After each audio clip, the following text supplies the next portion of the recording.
Hello everyone, welcome to another episode of the PowerTalk SHOW. We add value by bringing in business matter experts and business leaders and subject matter experts to share their insights and information.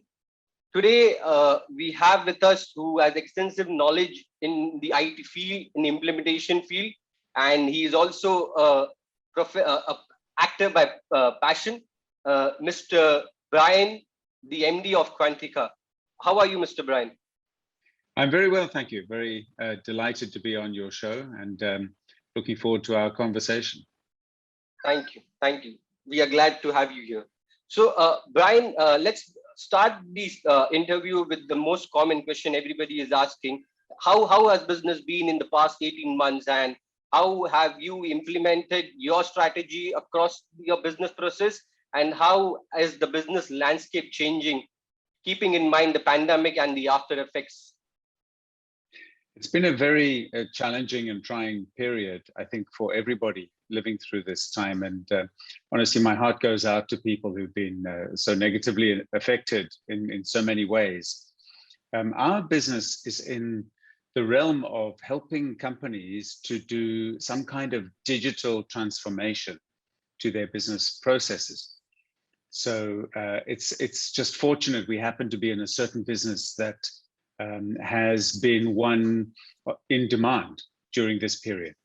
So while so many organizations have struggled where they need to get maybe customers in, maybe in the tourism industry and other sectors, in our sector, we've had our clients coming to us saying, you know, our people are working from home.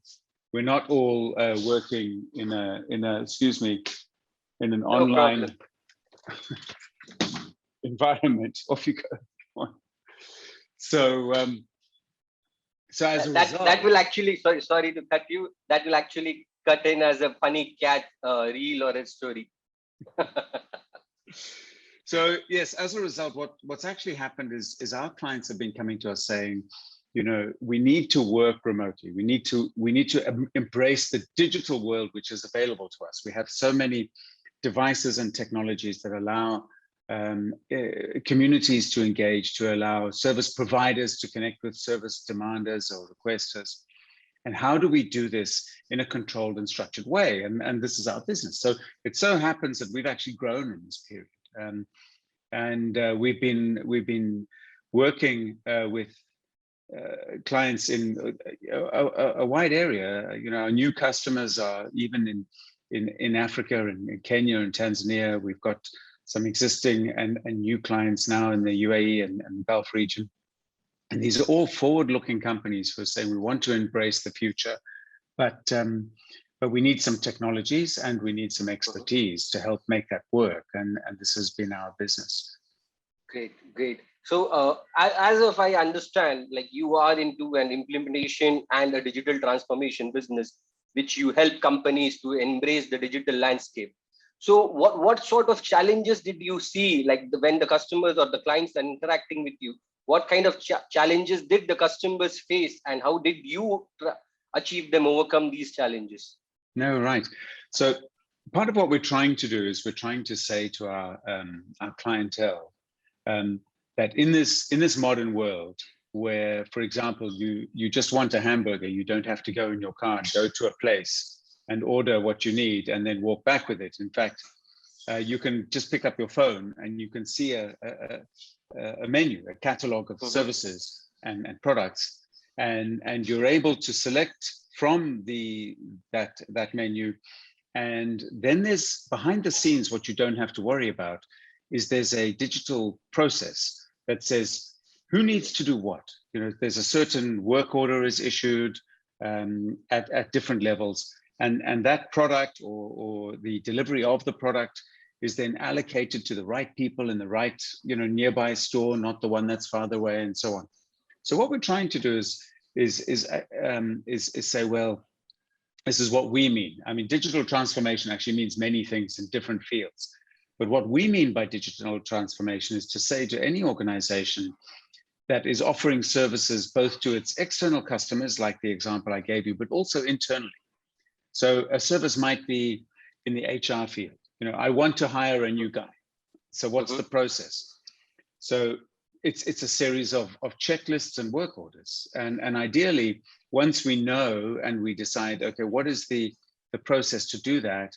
And what are the templates? So for a certain kind of role that you want to employ, then we know that such a person needs to be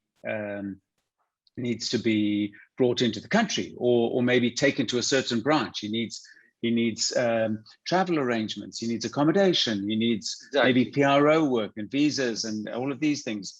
But he also needs equipment. He needs IT stuff. He needs access to certain services that he needs to use. Maybe he's a bank teller. He needs access to the banking system and so on. So all of these instructions can then be managed in a digital way. And what that means is that the hirer, the service requester of whatever sort, should be able to look at his, the same way that you do when you want to know where is your burger. He should be able to look at his screen and say, right, have all the things been done by all the different parties, and who's outstanding, and what's the break. Then, you know, if in a similar way, if something is wrong or somebody needs some information, they should be able to go to the same place, whether it's on the phone or not, it's some kind of portal system or some kind of access to these services, some access to the service catalog. And they should be able to say, right, every service request is one of three things.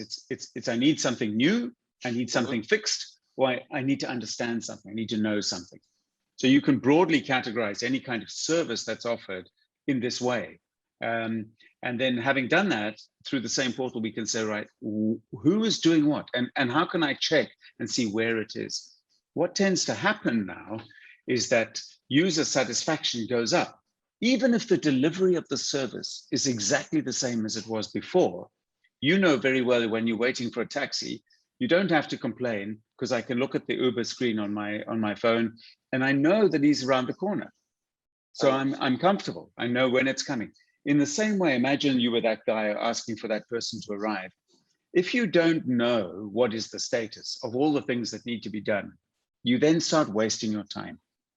You then call this guy and you have a meeting with that guy and you send an email and you follow up and you escalate. And there's a lot of noise to try and just understand what is the process. But if you can see it in this way, then you're happy. So anybody looking for that service who gets that transparency, his satisfaction immediately goes up. He's much more comfortable. I expected it in 3 days. It took 3.5 days. I'm fine. But if I don't know when to expect it, then I just get frustrated.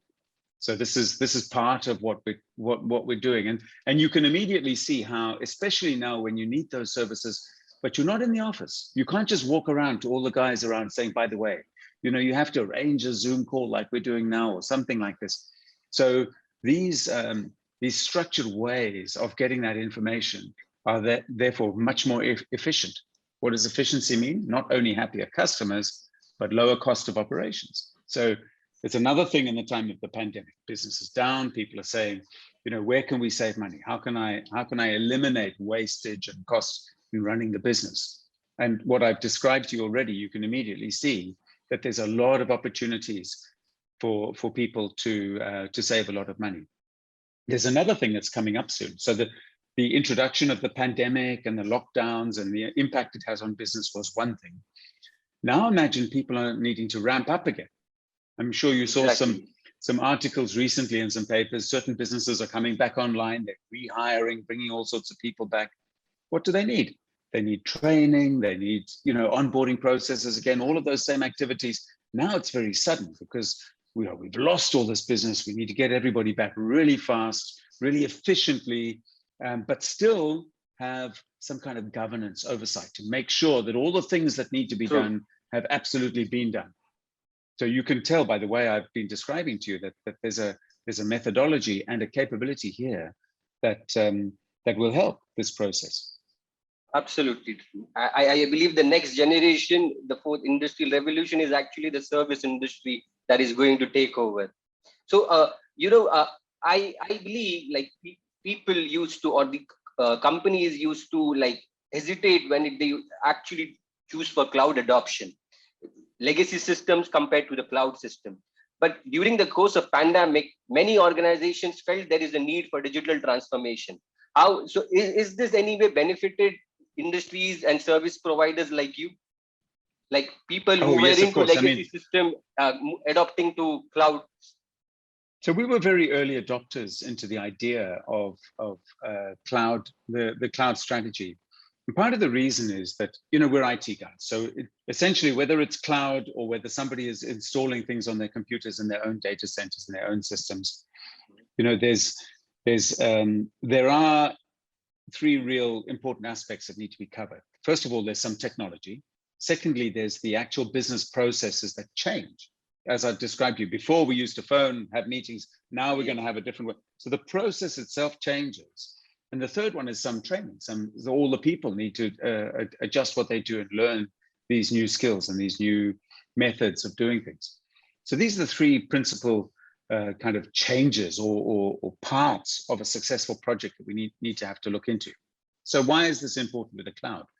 Well, typically, before, when we started a project, an IT project with a client, the first thing we would do is we would say, right, now we need some hardware to run it on. So is it in time? Is it being delivered? Are all the things there? Have they been tested? Have we installed the right bits on it? Now this bit needs to talk to that bit, and we need to connect all of the different components together and build integrations and layer on the various software. And typically in a cloud environment, what we're finding, especially when we come to software as a service, is that you don't worry about these things. When you want to set up a new account on Facebook, you don't worry about how it's set up in the background. Yes. You just log in and you get Facebook. Similarly, if you have Gmail, you don't set up a mail server. You can have your Gmail. And you can do that for a business too. You can set up your Gmail account, and it can be, my company is Quintica. So we had set up at a time Quintica.com, but it was all run on Gmail. We didn't worry about the servers. We didn't worry about the backups. We didn't worry about the admin processes, the upgrading of the software. We didn't worry about all of those things. It just, we're confident that with certain vendors, these things happen. And this is what cloud vendors bring to you. Whether it's, whether it's a software as a service provider, or whether it's the platform guys like Google, AWS, Azure, these kind of things. So there's a whole set of problems that go away. So when we start a project, instead of wasting our time with all the plumbing of what the software needs to do, we can focus on the other areas. We focus directly on how do we make a difference to the business process? How do we look for efficiencies? How do we focus on the people that need to use them? Right from the word go, we don't waste all of that extra time. So there's a lot of benefit in this process of using these kind of technologies in terms of delivering value and eliminating also operating costs. Because like I said, also, all of those ongoing running activities that otherwise you need to employ a team of people to do. And what we found here is that in the local market, you're right, there was a certain reluctance. There still is in a lot of fields, and with with some exposure that's happened in some instances with regard to personal records being exposed and these other kind of things. Yes. You need to be certain that there is the necessary controls and governance and security measures being put in place by your vendors. But that being said, there's always been a risk of data loss in any IT environment, because if you have a few thousand staff members, every one of them has a big data management device that they walk in and out with, that they connect to. So there's risks in all sorts of parts of running the business. But you do know with the cloud world that certain risks are kind of guaranteed by the vendors, which gives you another sense of confidence. So the risk of losing a bit of data is one thing, but the risk to business of data, of systems failing and the business failing to operate because of some kind of technical thing that wasn't covered by your own internal teams, is bound to be less with the big platform providers that have an economy of scale and a structured way of doing things, that that they're, the downtime on, for example, on accessing Google is almost negligible. You can't talk about a time that you couldn't log on to Google and do a search.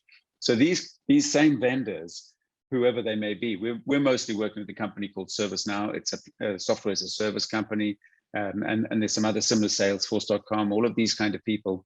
they have the same kind of internal systems and uptime and so on. So security is not only about access to data or data corruption, it's also about failure of the service to operate. And all of these things, in a way, can be addressed very effectively by the cloud service providers.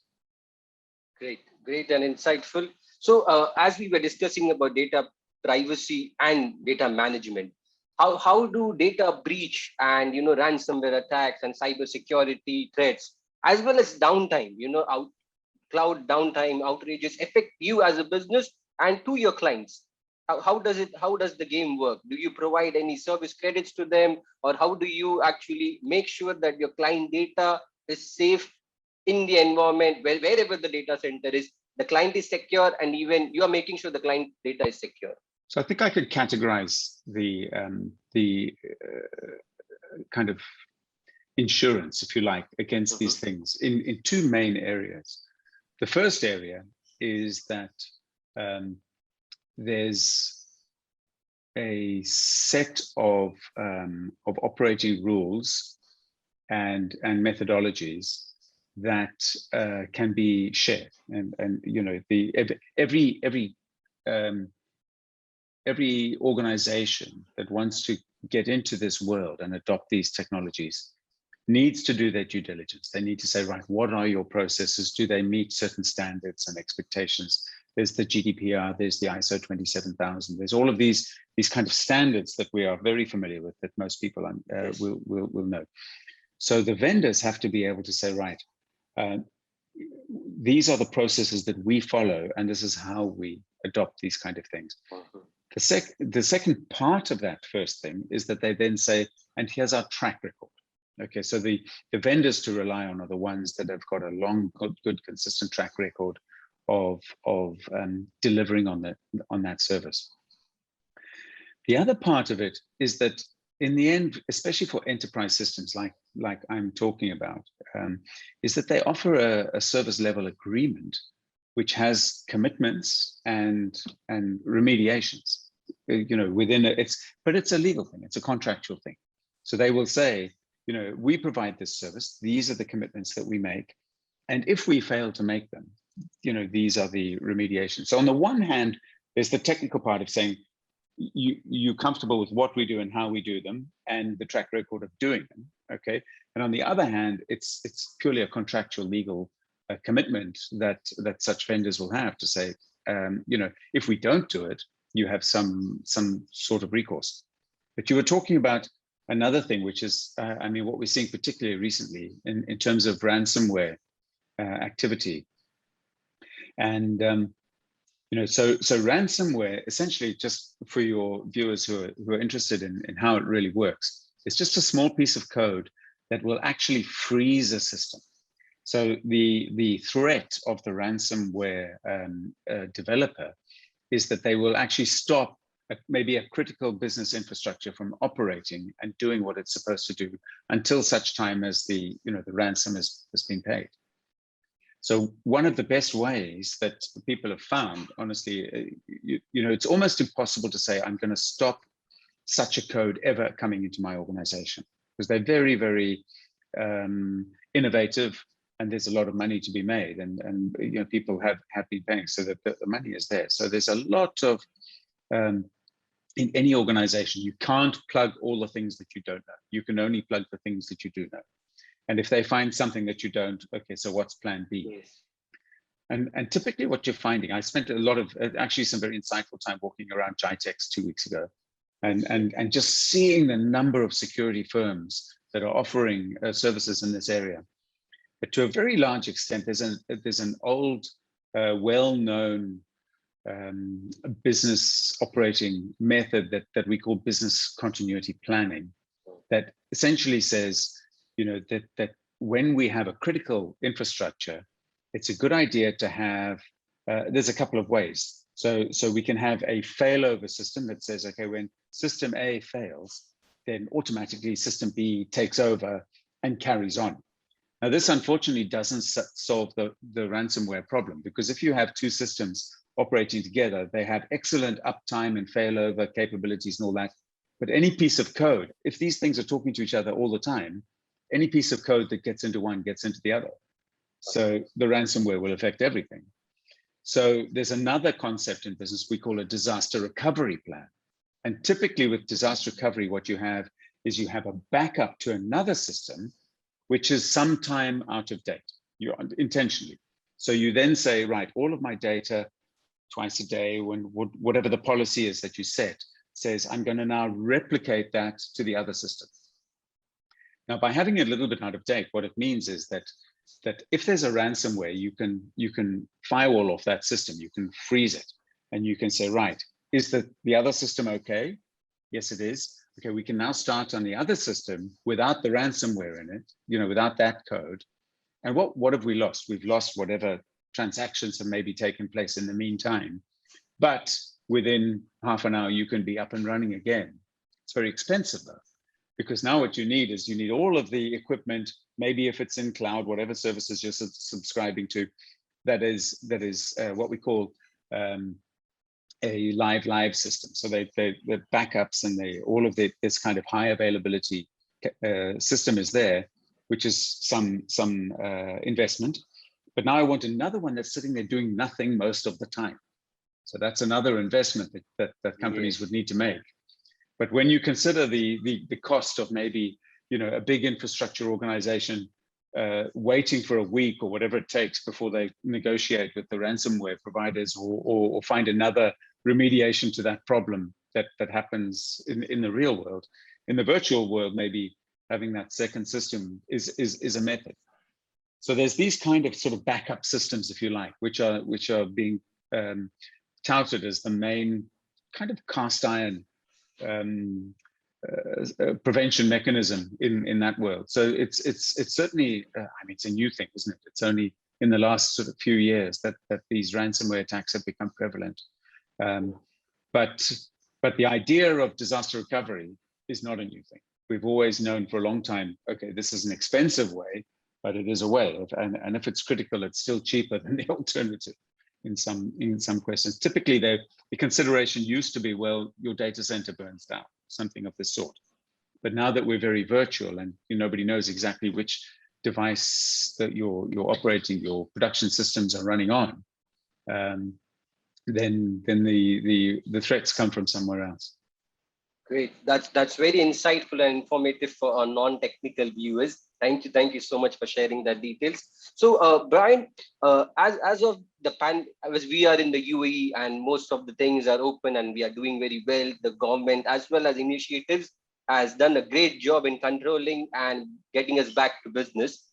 What do you think? Which industry is actually moving towards the pre-COVID levels, and how do you feel how soon we will reach the same numbers and same stage to the pre-COVID levels? Well, I think you'll agree with me that the last sort of month and a half in the UAE, certainly, there's been an astonishing rebound of business that we've all seen. Business and activities in the hotels, in the malls, and maybe it's the impact of Expo that's coming in. Maybe also it's the impact of very strong vaccination rates, that we've had. I think the last number I saw was something more than 97% of people who've had at least one vaccine.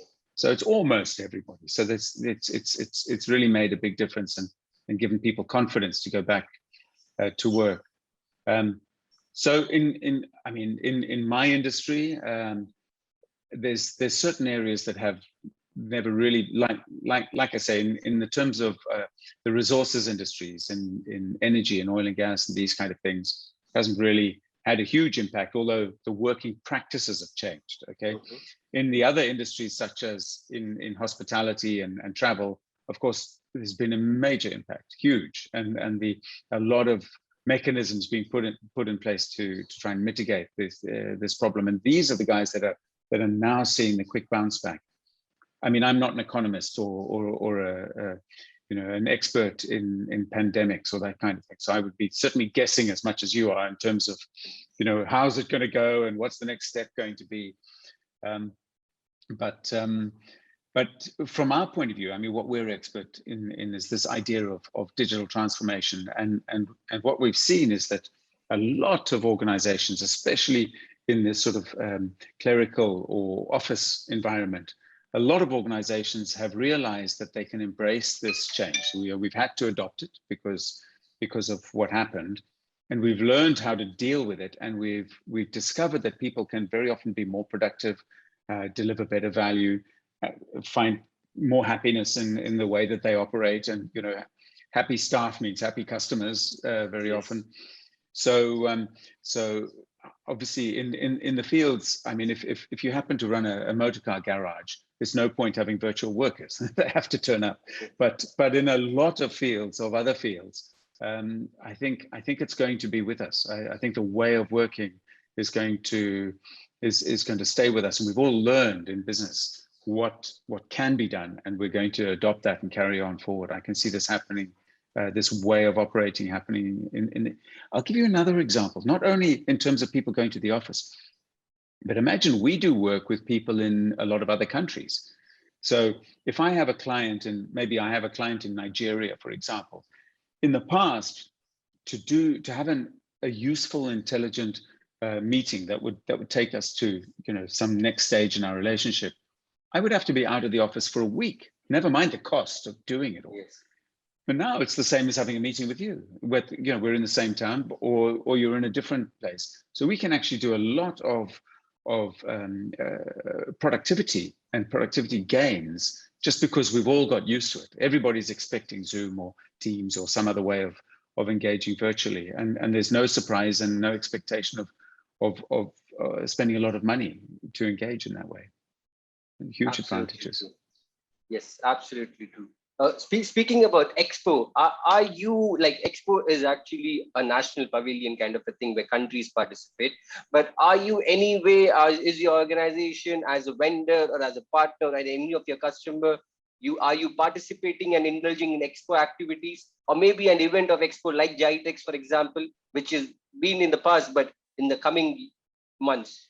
So mostly we're engaging with a lot of our business partners who are doing these things very definitely, and certainly with GITEX. GITEX, of course, is the sort of flagship IT event of the year. So all of the business partners, all of the technology vendors, the global people that we work with to provide solutions would be participating, and then of course we use that opportunity to go meet with all of our clients and partners at the same time.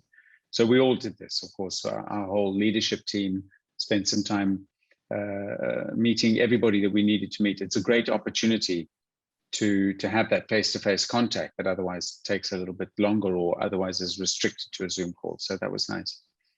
With respect to the expo itself, I'm actually a South African, and I'm a member of, there's a thing called the South African Business Council. So they're doing a series of events. So I'm actually seeing through what they're doing and through their pavilion as well.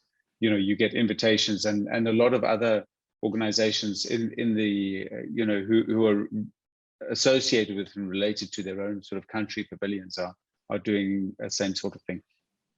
I was actually a sort of early adopter. So when the sustainability pavilion opened as a pre-opening some 6 months ago, I went down with my whole family to get an idea of how it was going to be and what it all looked like, and it's really an astonishing event, extraordinary accomplishment when you consider the infrastructure that's been built and that everything was really ready on time. An amazing feather in the cap for the country, I believe. Absolutely true. And it's truly amazing the work they have done. Even I visited, and it's amazing the atmosphere and the events that they are doing it for the next 6 months is going to be very amazing. So coming just to close on to this interview session, I would like to conclude with, what do you think, like across the Middle East region, which is the country which is actually opening up and adopting to the cloud technologies, and in the future will actually like strive towards the cloud and digital transformation acceleration? I think people are doing it in different ways. There's some countries that we're finding have embraced the big global organizations. So here in the UAE, for example, we know that Microsoft has set up its own cloud Azure platform in country. I know in Bahrain, a similar thing has happened with AWS, with Amazon Web Services, which is one of the big vendors. So other countries like, I'm trying to think, I know that Kuwait has quite a cloud-first strategy. So, but even Saudi Arabia with STC services coming into place. Yes, but so then, like I said, there's different ways. So yes, Saudi Arabia has also adopted some local. So what they're doing is they're building or engaging with these international vendors to build what we call an in-country cloud. So there's an issue with a lot of organizations with what they refer to as sovereign data. So in other words, we don't want to have our critical information hosted somewhere in the cloud outside of our borders. We find that it's in the cloud, but it should at least be in the country. But there are other countries that are saying that we're satisfied that we've set up whatever kind of regulations are in place to allow a global cloud. So the kind of principal idea of the cloud upon a time was that it's cloud. We don't know where it is. We don't need to know where it is, physically. But if you want to secure your sovereign data, then you say to the cloud vendors, no, you can set up your own architecture, whatever it is that needs to support that environment inside our own country. The challenge, of course, with Gulf countries is that as a whole community, it's a huge market. Saudi, of course, is the huge market on its own, but as the whole Gulf region is a big market.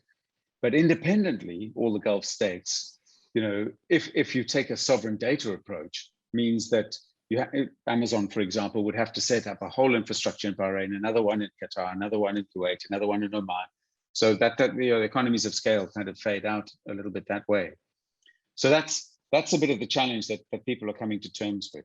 But like I said, there are a number of vendors that I haven't spoken to them about it, so they'll be making their own statements. But there's a number of vendors, even in the UAE, who are saying, no, we're going to build a cloud technology, a cloud capability in country, and we're going to actually offer that to the local market, and then maybe compete even more regionally and potentially globally. Once they jump into this technology with both feet and get the requisite funding and build their markets as they go along. So that's going to be an exciting thing to watch, and I think you'll see in the press shortly more and more talk of what people are building in this area. That's great. Hopefully, we have more business and we expand. Exactly. Yeah, that's what we're all looking forward to. Yes, thank you so much for your time, Bryan. It was a very interactive time, and we appreciate it. And thank you so much for the time. It was very nice to meet you. Thank you so much. Thank you so much. Thank you to our viewers as well. We'll see you until next time.